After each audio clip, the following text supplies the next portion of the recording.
نحمده ونصلي على رسوله الكريم اما بعد فقد قال الله تبارك وتعالى كما ورد في سورة لقمان اعوذ بالله من الشيطان الرجيم بسم الله الرحمن الرحيم وإذ قال لقمان لابنه وهو يعظه يا بني لا تشرك بالله إن الشرك لظلم عظيم وقال تبارك وتعالى كما ورد مرتين في سورة النساء إن الله لا يغفر أن يشرك به ويغفر ما دون ذلك لمن يشاء صدق الله العظيم رب اشرح لي صدري ويسر لي أمري واحلل عقدة من لساني يفقهوا قولي اللهم ربنا ألهمنا رشدنا وأعصمنا من شرور أنفسنا اللهم أرنا الحق حقا وارزقنا اتباعه وأرنا الباطل باطلا وارزقنا اجتنابه اللهم وفقنا لما تحب وترضى اللهم إنا نعوذ بك من الشك والشرك ربنا لا تجعلنا من المشركين آمين یا رب العالمین۔ معزز حاضرین اور محترم خواتین، آپ کے علم میں ہے کہ آج ہمیں ایک نہایت اہم موضوع پر گفتگو کرنی ہے، حقیقت و اقسام شرک۔ آپ کے علم میں ہے کہ اسلام دین توحید ہے، اور توحید کی ضد یا اس کا اینٹونیم یا اس کا مخالف شرک ہے۔ تو واقعہ یہ ہے کہ اگر انسان غور سے کام لے، تدبر کرے اور بصیرت کے ساتھ باتوں پر غور کر سکے تو اسے یہ معلوم ہو جائے گا کہ ہمارے دین کی روح سے جو بھی خیر ہے، بھلائی ہے، حق ہے، خواہ اس کا تعلق عقائد سے ہو، نظریات سے ہو، خیالات سے ہو، افکار سے ہو، اعمال سے ہو، اخلاق سے ہو، وہ سب در حقیقت نقطہ توحید کی تفسیریں ہیں۔ ان سب کا تعلق کہیں نہ کہیں جا کر جو شجرہ طیبہ ہے توحید کا، اسے جڑ جائے گا۔ یہ سب کرونریز ہیں اصول توحید، اور اس کے برعکس شر، گمراہی، باطل، چاہے وہ خیالات سے متعلق ہو، نظریات و افکار سے متعلق ہو، عقائد سے متعلق ہو، یا اعمال سے متعلق ہو، اخلاق سے متعلق ہو، نیتوں سے متعلق ہو، شر جو بھی ہے وہ در حقیقت شجرہ خبیثہ جو شرک کا ہے اسی کے ثمرات ہیں۔ اس کا تعلق کہیں نہ کہیں جا کر شرک سے جڑ جائے۔ یہ جو ہماری آج کی گفتگو ہے، جو شاید 3 یا 4 نشستوں میں مکمل ہو سکے گی، یہ ہمارے مطالعہ قرآن حکیم کے منتخب نصاب کا جو درس ثالث تھا، سورہ لقمان کے دوسرے رکوع پر مشتمل کی، اس کے ضمیمے کی حیثیت رکھتا ہے، اس لیے کہ اس میں حضرت لقمان کی پہلی جو نصیحت اپنے بیٹے کے نام آئی، یا بنی لا تشرک باللہ ان الشرک لظلم عظیم، اے میرے بچے اللہ کے ساتھ شرک ہرگز مت کیجو، اس لیے کہ شرک بہت بڑا ظلم ہے، بہت بڑا ظلم ہے۔ اور یہ میں آپ کو بتا چکا ہوں کہ شرک میں یہ ظلم 2 میں سے ایک شکل اختیار کرتا ہے، یا تو اللہ تعالیٰ کو اس کے مقام رفیع سے گرا کر کسی اعتبار سے مخلوقات کی صف میں لا کر کھڑا کر دیا جاتا ہے، یہ بھی ظلم ہوا، اور یا مخلوقات میں سے کسی کو اٹھا کر محبت کے غلوم میں، عقیدت کے غلوم میں، مخلوق میں سے کسی ہستی کو اٹھا کر اور کسی پہلو سے، کسی اعتبار سے اللہ کے برابر کر دیا، یہ بھی ظلم ہے۔ امام راغب رحمۃ اللہ علیہ نے لفظ ظلم کی تشریح کی ہے، وضع الشیء فی غیر محلہ، کسی شے کو اس کے اصل مقام سے ہٹا دینا، اور یہ کسی شے کو اس کے اصل مقام سے ہٹا دینا اما بنقصان، یا تو اس میں کوئی کمی کر دینا، اور زیادتن یا کوئی زیادتی کر دینا، وَإِمَّا بِعُدُولٍ عَنْ وَقْتِهِ وَمَكَانِهِ، یا اس شے کا جو وقت ہے معین اور جو اس کا مرتبہ اور مکان ہے، کہ اس میں ظرف کے دونوں پہلو آ گئے، ظرف زمان ظرف مکان، اس میں اس کے اصل مقام سے اسے ہٹا دینا۔ تو ان الشرک لظلم عظیم۔ پھر میں آپ کو بتا چکا ہوں سورہ نساء میں 2 مرتبہ یہ آیت آئی جو میں نے آج بھی تلاوت کی ہے آغاز میں، ان اللہ لا یغفر ان یشرک بہ۔ یہ آیت نمبر 48 اور 116 یہ آیات ہیں سورہ نساء کی۔ اللہ تعالیٰ فرماتے ہیں ان اللہ لا یغفر ان یشرک بہ، اللہ اسے تو ہرگز معاف نہیں فرمائے گا کہ اس کے ساتھ شرک کیا جائے، وَيَغْفِرُ مَا دُونَ ذَلِكَ لِمَن يَشَاءُ، البتہ جو بھی اس سے کمتر ہوگا اس کو اللہ تعالیٰ بخش دے گا جس کو چاہے گا۔ اس میں بھی یہ واضح رہنا چاہیے کہ یہ اوپن لائسنس نہیں ہے کہ باقی سارے گناہ بخش دیے جائیں گے، لازماً نہیں، امید کی جا سکتی ہے۔ شرک سے بھی آدمی اس کے گناہ کے عذاب سے بچ سکتا ہے اگر توبہ کر لے، مرنے سے پہلے پہلے توبہ کرنے کی توفیق ہو گئی تو بچ جائے گا، لیکن بغیر توبہ کے شرک سے بچنے کا کوئی سوال نہیں، اس کے عذاب سے، اس کی سزا سے۔ لیکن بقیہ جو گناہ ہے، کسی کی نمازوں میں کمی رہ گئی ہے، کسی کے روزوں میں کمی رہ گئی ہے، کسی کے کوئی اور کوتاہی ہو گئی ہے،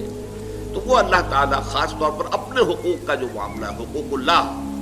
اس میں یہ ہے جس شخص کو چاہے گا پوری فراخ دلی کے ساتھ معاف فرما دے گا، اس کی امید کی جا سکتی ہے۔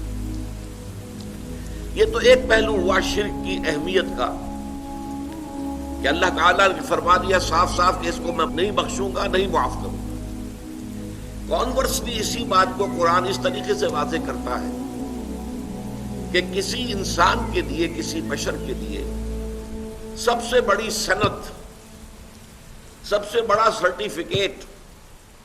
سب سے بڑا ٹیسٹیمونیل یہ ہے اللہ کی طرف سے کہ اللہ یہ مان لے کہ میرا یہ بندہ مشرک نہیں ہے۔ جو شرک سے بچ گیا گویا کہ وہ بہت بلند مقام پر پہنچ گیا۔ شرک سے جملہ اعتبارات سے بچ جانا، یہ نہیں کہ ایک شکل بت پرستی کی تھی وہ چھوڑ دی، لیکن اور پرستشیں جاری ہے، دولت کی پرستش جاری ہے، اس میں حلال اور حرام کی تمیز ہے ہی نہیں، تو یہ اگر جاری ہے تو وہ معاملہ اور ہے۔ لیکن جو شخص ہر نوع کے شرک سے بچ گیا، یہ گویا کہ بلند ترین مقام ہے انسانیت کا، اس سے اونچا مقام اور کوئی نہیں۔ یہی وجہ ہے کہ آپ قرآن مجید پڑھتے ہیں، تلاوت کرتے ہیں، حضرت ابراہیم علیہ السلام کا جہاں ذکر آتا ہے ان کے محامد اور ان کے محاسن، ان کے مقامات بلند جو مختلف امتحانات میں سے وہ گزرے ہیں، ان کا تذکرہ کر کے آخری بات جو کہی جاتی ہے وَمَا كَانَ مِنَ الْمُشْرِكِينَ، ابراہیم مشرکوں میں سے نہیں تھے، وہ ہر نوع کے شرک سے پاک ہو چکے تھے، ان کا دامن کسی بھی نوع کے شرک سے ملوث نہیں تھا۔ حالانکہ حضرت ابراہیم کا آپ کو معلوم ہے مقام کیا ہے، ایک طرف تو آپ کو معلوم ہے وہ ابو الانبیاء ہے، ان کی اولاد میں سینکڑوں نبی پیدا ہوئے، سارے انبیاء بنی اسرائیل انہی کی نسل میں سے ہیں۔ اسرائیل کون تھے؟ حضرت ابراہیم کے پوتے، حضرت یعقوب ابن اسحاق ابن ابراہیم علیہ السلام، ان کی نسل میں جتنے بھی آئے۔ پھر سید المرسلین، آخر الانبیاء، خاتم النبیین محمد الرسول اللہ، وہ بھی حضرت ابراہیم کی نسل میں سے آئے، حضرت اسماعیل کی اولاد۔ تیسری شاخ ایک اور تھی حضرت ابراہیم کی اولاد کی، بنی خطورہ، ان میں بھی انبیاء آئے، جن میں سے ایک کا نام بہت مشہور ہے حضرت شعیب علیہ السلام۔ تو سینکڑوں انبیاء، ابو الانبیاء ہیں۔ پھر اللہ تعالیٰ کے ساتھ ان کی نسبت کیا ہے؟ خلیل اللہ، واتخذ اللہ ابراہیم خلیلا، یہ سورہ نساء ہی میں آیت نمبر 125 میں فرمایا گیا، اللہ نے ابراہیم کو تو اپنا خلیل بنا دیا، دوست بنا دیا۔ تیسرے یہ کہ فرمایا امام الناس، انی جاعلک للناس اماما، اے ابراہیم میں تمہیں تمام نوع انسانی کے لیے امام بنانے والا ہوں۔ یہ تینوں نسبتیں نوٹ کر لیجئے اور پھر اس بات کو سامنے رکھیے کہ ان کے لیے سب سے بڑا ٹیسٹیمونیل، سب سے بڑا سرٹیفکیٹ، سب سے بڑی سند وہ کیا ہے؟ وما کان من المشرکین۔ البتہ اب آئیے اس شرک کی ہماگیری کا کیا عالم ہے۔ ایک تو قرآن مجید میں ہی سورہ یوسف میں فرمایا گیا، آیت نمبر 106 ہے، وما یؤمن اکثرهم باللہ الا وهم مشرکون۔ جو لوگ اللہ کے ماننے والے ہیں، اللہ پر ایمان رکھتے ہیں، ان کی عظیم اکثریت بھی مشرکین پر مشتمل ہے۔ وما یؤمن اکثرهم باللہ، اور ان میں کی اکثریت نہیں ایمان رکھتی اللہ پر، الا وهم مشرکون، مگر یہ کہ کسی نہ کسی نوع کے شرک میں مبتلا ہو۔ یہ ہے اصل موضوع ہمارا آج کا، کہ ہم پہچان سکیں شرک کن کن حالتوں میں آتا ہے۔ یہ اتنا وسیع ہے، اتنا ہماگیر برس ہے، یہ اس قدر اس کے شاخیں ہیں، اس کے شیڈز اتنے مختلف ہیں، اس کی صورتیں اتنی ہیں کہ واقعہ یہ ہے کہ اکثر و بیشتر پہچاننا مشکل ہو جاتا ہے۔ اور ایک خاص بات کو نوٹ کیجئے، ہر دور میں تاریخ انسانی کے یہ مرض جو ہے ایک نئی شکل میں ظہور پذیر ہوا ہے، ہر دور میں نئی شکل۔ اس کے لیے ضرورت ہے کہ انسان میں وہ باطنی بصیرت پیدا ہو جائے۔ فارسی کا ایک شعر ہے، بہر رنگے کے خواہی جامہ میں پوش،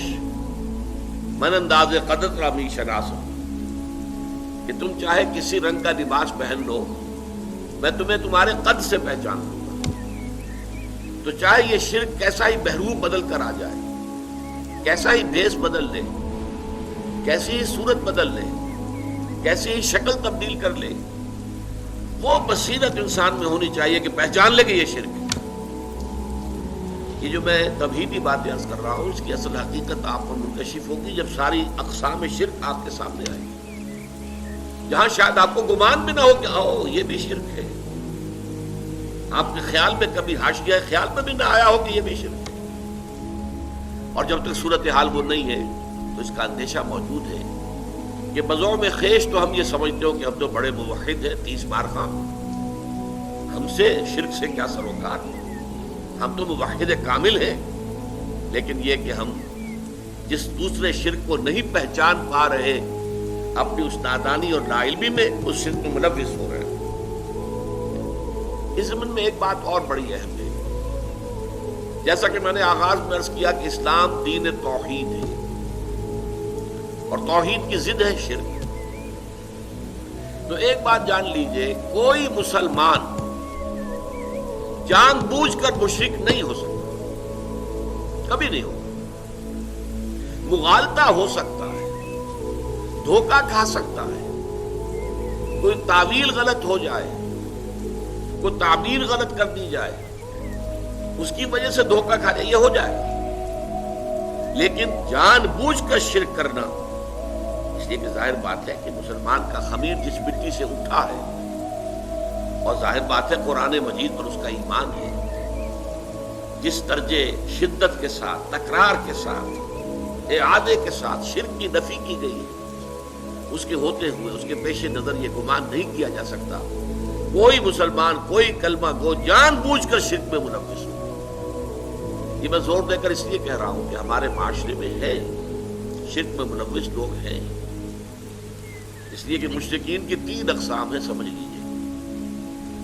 ایک مشرک بغیر کتاب، ہندو ہو یا کوئی اور ہو جن کے پاس کوئی آسمانی کتاب نہیں ہے، وہ شرک کرتے ہیں۔ ایک مشرک اہل کتاب، یہودی اور نصرانی، وہ بھی مشرک تو ہے، حضرت عیسیٰ علیہ السلام کو اللہ کا بیٹا بنایا ہوا، بڑا ہی یوں سمجھیے کہ گھناؤنا شرک ہے۔ لیکن آپ کو معلوم ہے کہ ایک ہندو لڑکی سے مسلمان شادی نہیں کر سکتا، عیسائی لڑکی سے کر سکتا ہے، چاہے وہ عیسائیت پر قائم رہے۔ ایک تو بات یہ ہے وہ مسلمان ہو جائے تب تو کوئی سوال ہی نہیں، کوئی رکاوٹ ہی نہیں، لیکن وہ عیسائیت پر قائم رہے تب بھی شادی ہو سکتی ہے، پہلے کتاب کے ساتھ، کتابیہ کے ساتھ شادی کی اجازت ہے۔ جبکہ وہ جو مشرک ہیں جن کے پاس کوئی کتاب بھی نہیں ہے، ان کی لڑکیوں کے ساتھ شادی نہیں ہو سکتی۔